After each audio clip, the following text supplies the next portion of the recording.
Slide wire bridge से related है। आज हम स्लाइड वायर ब्रिज को यूज करके फाइंड आउट करेंगे एक अननोन वायर की रेजिस्टेंस को और देखेंगे कि उसकी रेजिस्टेंस हम कैसे मेजर कर सकते हैं। जैसा कि आप बोर्ड पे देख सकते हैं, इस प्रैक्टिकल के लिए जो ऑपरेटर्स हमें प्रोवाइड किया गया है वो अवेलेबल है आपके पास बोर्ड के ऊपर, आप उसे देख सकते हैं। आप देख सकते हैं कि उसकी सर्किट डायग्राम कैसी है। मैन्युअली भी हम सर्किट डायग्राम के जरिए अपने सर्किट को यूं ही अटैच करेंगे। आइए अब हम चलते हैं अपने प्रैक्टिकल की तरफ और सर्किट अटैच करने के बाद देखते हैं how we can find out the readings. ये हमारा ऑपरेटर्स है जो कि हमने स्लाइड वायर ब्रिज के प्रैक्टिकल में इस्तेमाल करना है। जैसे कि आप देख सकते हैं हमारे पास वायर्स मौजूद हैं जो कि है वन वे की है, बैटरी है, स्लाइड वायर ब्रिज है, रेजिस्टेंस बॉक्स है जो कि हमारे पास लो रेजिस्टेंस बॉक्स है और गैल्वेनोमीटर है। ये वो वायर है जिसकी हमने रेजिस्टेंस मेजर करनी है। इस वायर को हम इन दो नोब्स पे अटैच करेंगे। इन दो नोब्स में हम अपने रेजिस्टेंस बॉक्स को अटैच करेंगे और इस नोब के साथ हम अपनी गैल्वेनोमीटर को अटैच करने जा रहे हैं और साथ ही गैल्वेनोमीटर के पॉजिटिव टर्मिनल के साथ हम अपनी जॉकी को अटैच करेंगे। एक बात का ख्याल रहे स्टूडेंट्स कि जहां पे आपने जिस प्रैक्टिकल में आपने जॉकी को यूज करना है उसके लिए आपने वायर बड़ी लेनी है।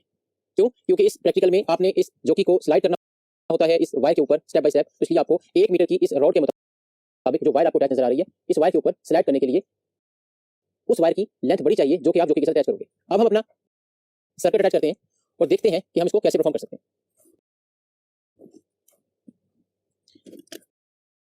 सबसे पहले बैटरीज को अटैच कर दें अपने इस नोड के साथ। इस पॉइंट को हम कहेंगे पॉइंट ए।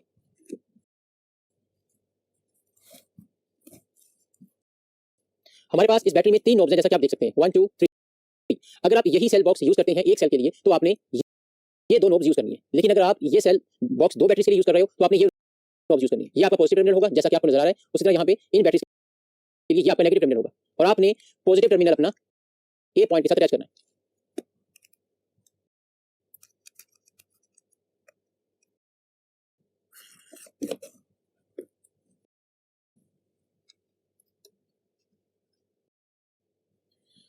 ए पॉइंट के साथ पॉजिटिव टर्मिनल अटैच करने के बाद आप बैटरी का नेगेटिव टर्मिनल की के साथ अटैच करेंगे जो कि हम इस प्रैक्टिकल में वन वे की को यूज करने जा रहे हैं। स्टूडेंट्स एक बात का ख्याल रहे कि सर्किट चलाते वक्त आपने की पिन को निकाल देना है ताकि आपका सर्किट ओपन रहे और वायर्स में हीटिंग प्रोड्यूस होने की वजह से रेजिस्टेंस ऐड ना हो।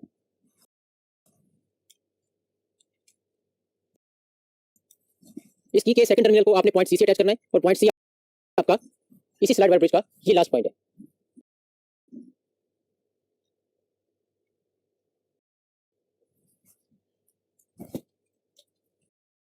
ये वो वायर है जिसकी आपने रेजिस्टेंस मेजर करनी है और इस वायर को हम इन दो नोब्स पे अटैच करेंगे।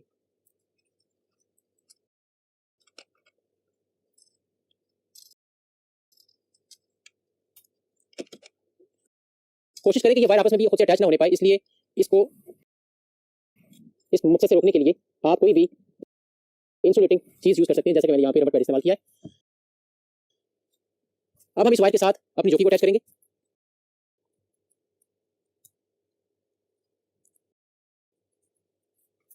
और जॉकी के इस वायर को अपनी गैल्वेनोमीटर के पॉजिटिव टर्मिनल से अटैच कर देंगे।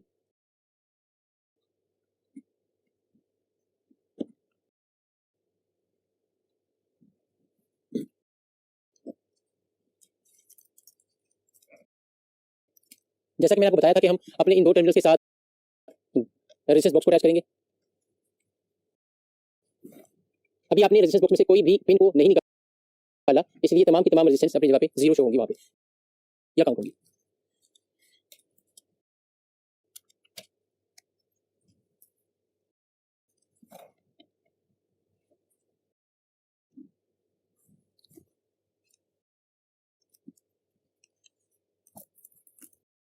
लास्ट वायर आपने इस नोड के साथ अटैच करनी है और इसका दूसरा पॉइंट आपने गैल्वेनोमीटर के नेगेटिव टर्मिनल के साथ अटैच कर देना है।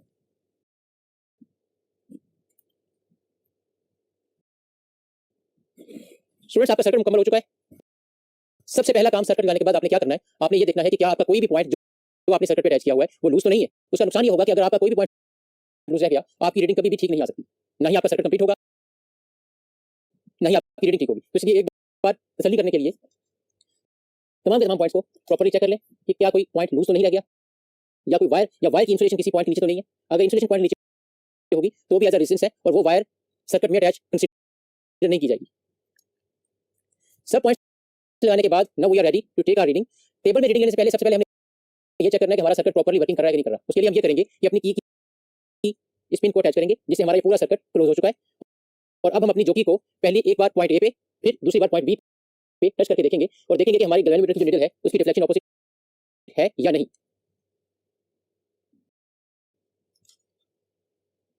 स्टूडेंट जैसा कि आप देख सकते हैं कि मैंने जब पॉइंट ए पे जॉकी को टच किया है तो गैल्वेनोमीटर की नीडल राइट साइड पे मूव कर रही है, और जब मैंने इसी जॉकी को पॉइंट सी से टच किया है तो यही मेरी गैल्वेनोमीटर की नीडल जो है वो राइट लेफ्ट साइड पे मूव कर रही है या डिफ्लेक्ट कर रही है। इसका मतलब है हमारा सर्किट बिल्कुल कंप्लीट है। ठीक है, अगर आपका सर्किट ठीक नहीं होगा या आपने सर्किट गलत टच किया होगा तो उसका नुकसान ये होगा या उसकी निशानी ये होगी कि अगर आप पॉइंट ए और पॉइंट सी के ऊपर जॉकी को टच करेंगे तो डिफ्लेक्शन टू वे शो नहीं होगी, वन वे शो होगी।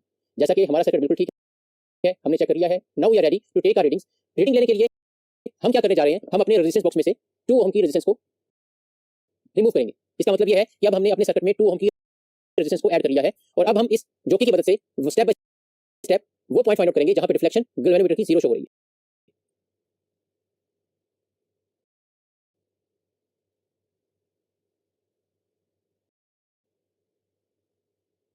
स्टूडेंट्स ये वो पॉइंट है जहां पे आपको गैल्वेनोमीटर की नीडल की डिफ्लेक्शन 0 शो हो रही है, दैट इज 32।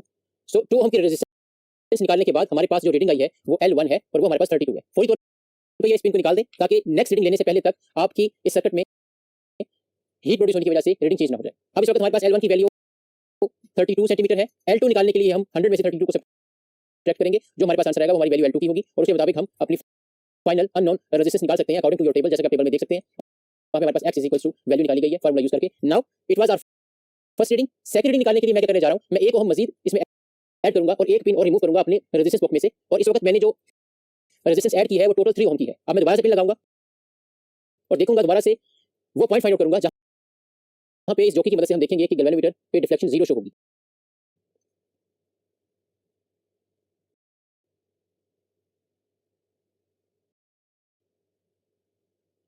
स्टूडेंट्स 35 सेंटीमीटर हमारी वो पोजीशन है जहां पे हमारे पास डिफ्लेक्शन 0 शो हो रही है गैल्वेनोमीटर की जब हमने 3 ओम की रेजिस्टेंस को ऐड किया है।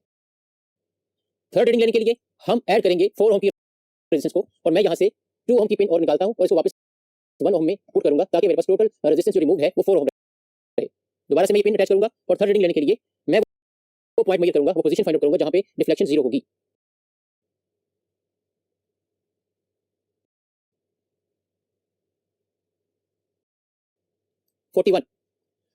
थर्ड रीडिंग में स्टूडेंट्स आपने देखा कि हमने 4 ओम की रेजिस्टेंस को रिमूव किया या ऐड किया अपने सर्किट में और हमारे पास जो नॉन डिफ्लेक्टिंग या अनडिफ्लेक्टेड पॉइंट है वो 41 सेंटीमीटर पे आया है। फोर्थ रीडिंग के लिए हम क्या करेंगे कि 5 ओम की रेजिस्टेंस को रिमूव कर सकते हैं। हमारे पास हम ये एक पिन और निकाल दें तो टोटल हमारे पास 5 ओम की रेजिस्टेंस ऐड हो जाएगी सर्किट में। दोबारा से हम पिन लगाएंगे और मेजर करेंगे अपना डिफ्लेक्शन पॉइंट जहां पे गैल्वेनोमीटर की नीडल मुझे 0 शो करेगी।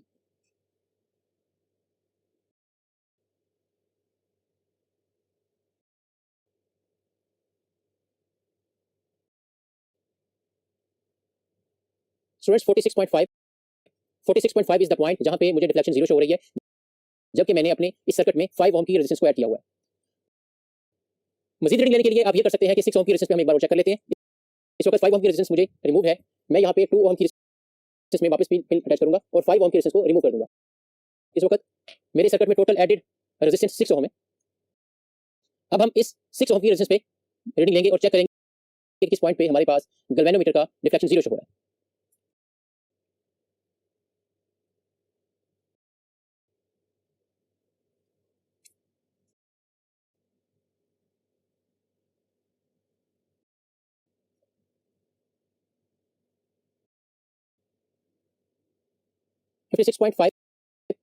स्टूडेंट्स 56.5 सेंटीमीटर वो पॉइंट है जिस पॉइंट पे आपके पास गैल्वेनोमीटर की डिफ्लेक्शन 0 शो हो रही है। अब हम अपनी पांचों रीडिंग्स में L1 निकाल चुके हैं जिसको हम यूटिलाइज कर सकते हैं अपनी नेक्स्ट कॉलम में to find out the value of L2, और वहां से L2 की वैल्यू निकालने के बाद हम इन दोनों की मदद से अपनी लास्ट कॉलम में अननोन रेजिस्टेंस की वैल्यू निकाल सकते हैं। और गलती का इस्तेमाल कम से कम हो उसके लिए हम ये करेंगे कि अपनी पांचों रीडिंग की वैल्यूज को ऐड अप करके उनको 5 पे डिवाइड करेंगे ताकि हमारे पास मीन वैल्यू आ जाए कि हमारे पास इस वायर की अननोन रेजिस्टेंस जो थी उसकी अब मीन वैल्यू क्या आई हमारे पास। जैसा कि आपने देखा स्टूडेंट्स हमने स्लाइड ब्रिज के प्रिंसिपल यूज करके स्पेसिफिक वायर को यूज करके उसकी अननोन रेजिस्टेंस फाइंड आउट की है।